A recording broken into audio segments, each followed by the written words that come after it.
Well, without further ado, again, we're head football coach Frank Tristan of Western New Mexico. We're going to give you the floor to kind of give a little opening statement here today. And I know this is kind of the official kickoff to the season in your mind. Yeah. Well, first of all, thanks to LSC. I mean, this is a great event, and I know all you guys work hard at it. And also McKinney SID. This is awesome, and I think it's double because it's really close to an Andy's frozen custard, and so we had that last night. It was great. It's a year in for us, and so we're excited. Obviously, I don't want to make this a habit where I lead this thing off, so hopefully that's not the case next year. But, we're excited. This has been a year for us as a coaching staff, a year of recruiting and a year of player development, and we're going into the season a lot more comfortable than we did last year, for sure. And just quickly, my heart is that, I want to see more than just compliant behavior. I want to see heart change of players, and I got two guys here that are legit gentlemen, and so it makes my job more fun, and you'll see that as they speak. I would actually like you to introduce these two young men and maybe Sure. give a fun little tidbit about them. Yeah, well, Dre is a senior from Tucson, Arizona, and he's a running back and one of the hardest working guys that I know, and he's great. Our kids know both these guys. I have two little kids, and both of them love Dre and Roosevelt. Roosevelt is from, we say Reno, but we go Richmond, California as well, and he'll be a senior linebacker for us. And both these guys are just good men, and you don't have to worry about them. And the one thing that I really like about them is when we bring recruits on campus, they hang out with these guys, and they're good salesmen. Well, listen, we'll see if they can sell a little bit on you a little later. We'll get some fun tidbits on Coach here in a sec. But as you mentioned, you kind of have a nice slate of games this year, 5 home, 5 road. So I guess what are the expectations, in your second year? And I guess I maybe spoke too soon earlier, but, sometimes you kind of prefer to be picked lower, because it's kind of that underdog role, and it maybe provides a little extra coal in the fire.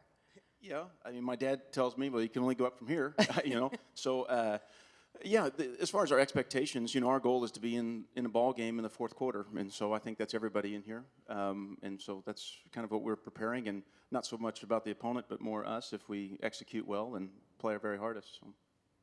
How about for you guys? What are you guys envisioning this season? What's going to help lead Western New Mexico up that pole? Well, just like you stated earlier, kind of going in, I guess, as an underdog, you don't like to really think about it like that. But just in the sense of this is our last ride. We put in a lot of time, a lot of effort, a lot of time into this university, into this program. So I definitely just am hoping and looking for nothing but success for us in our group, because we just work at it, keep working just like everybody else in here. But I'm definitely just ready to take this last ride as serious and as I can. I'm excited because, for one, we have a lot of guys with in-game experience. And last year we were kind of in a situation where we get a new coaching staff. We have a lot of young players and guys who don't really know what this conference is like. This conference is a real deal. We have a lot of good athletes and good teams in here. And getting that, teammate chemistry, we get a staff coming in right before camp, and guys who don't really know each other, and it's just hard to get everybody bought in, and that's the biggest thing is team chemistry. You can have a whole team of athletes, but you're not going to win a single game if you guys aren't playing as a unit, and that's one thing I feel like we actually have a family now, and everyone's comfortable with the players and the staff, and I just feel like we're going to be a really dangerous team this season. So I love being looked at as an underdog. It's motivation. Well, and I know you love that. And you're the leader of that defense. In fact, you led the team with 84 tackles last season. What is the defensive mantra this year? What are the goals? I know every defensive unit kind of has some sort of motto or something they're telling one another. These guys are looking to you. What is that? Our biggest thing on defense is turnovers and limiting explosive plays, and winning third down. Winning third down is the biggest thing. We had so many times where a drive would go on, we'd have 3 or 4 third downs, and we couldn't get them off the field. Third and long, third and short, capitalizing on those little things. That wins us 4 games instead of 0.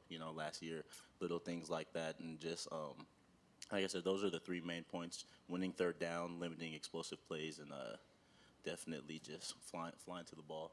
That's one thing we have to do as a defense, and turnovers. turnovers. Offensively, Dre, I know you led the team in rushing, of course. In fact, had a 200-yard game last season. What is the offensive mindset and maybe mantra this season? Well, we definitely got to just continue to play as a unit. We can't use the, oh, we haven't had enough coaching or had enough this and that. We definitely just got to come and just be a well-oiled machine, because we got to realize that we have to help the defense out sometimes as they help us out. So personally, I think the sky's the limit for this offense. I'm really confident behind our offensive coordinator, Coach Paul Hansen, and I feel that we are going to be a very explosive offense, very high-powered offense. All we got to do is just keep our head down, keep working, and just not get complacent. And lastly, as I mentioned, I like showing a little bit of personality, especially for the coaches, because once season starts, they get ramped up, tunnel vision, and rightly so. But what's maybe something about Coach Tristan here that we don't know? Well, Coach Tristan is He's comedy. He's Uh-oh. a real funny guy. But see, the thing about Coach Tristan, when he first came in, we were like, oh, he's too nice to be a head coach. Like, all our head coaches that we've had kind of got that little, I don't know, he's just a little too nice to be a head coach. And then one day, something was going on. It wasn't even our group, but we were just kind of on the other side of the field, and he was snapping on somebody. You could see the vein coming out of his neck and everything. I was like, okay, there he is. But Coach Tristan's a real funny guy. He has his own sense of humor, and he cares about us a lot, and we definitely love this guy right here. Yeah. Your comedy is how they described you. Comedy. Maybe a little Frank Tristan stand-up a little later. For now, we wish you the best of luck moving forward, Coach, and appreciate you guys joining us here today. Let's give it up Thank you. for Western New Mexico.